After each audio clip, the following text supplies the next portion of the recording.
Hey, what's up YouTube? Beyondry here. Have you ever just paused and looked up at the night sky and just stare at the moon and admire how beautiful it is? Well, if you haven't, then you just don't understand true beauty. But in all seriousness, I wanted to talk about a really rare and interesting phenomenon, and it's called the orange supermoon. When you take a look at this photo, you can see the orange supermoon. It's a beautiful orange gem-like celestial occurrence that just happens, and it really caught my attention. And of course, I had to figure out what's going on here.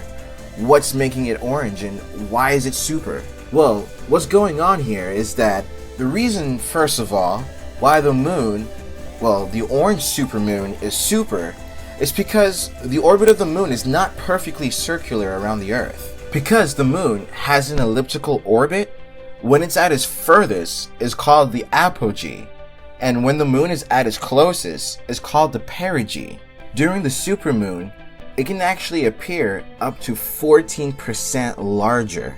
But okay, that explains why the orange supermoon is super, but why is it orange? Well, to answer that, we have to take a look at lunar eclipses. That's because lunar eclipses are part of the reason why the moon is turning orange. So if you remember, a total lunar eclipse is when the moon passes through the shadow of the Earth.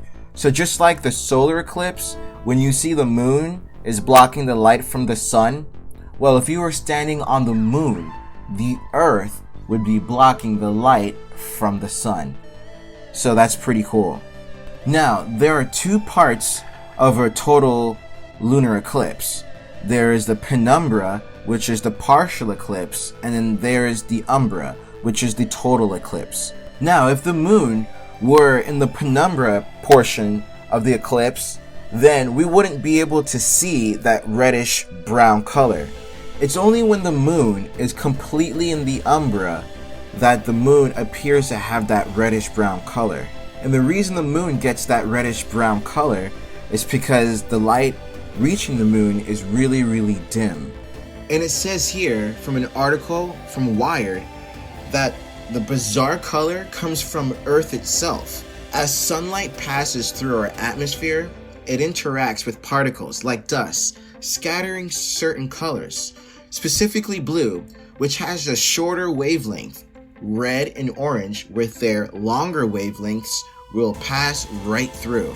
So we can see here that during the total eclipse and when the moon is at its closest to the Earth and when the moon is in the umbra, we can have the orange supermoon. That's because when the moon is perfectly in the umbra during the total lunar eclipse, the blue light is being scattered and only the red and orange light is reaching the moon.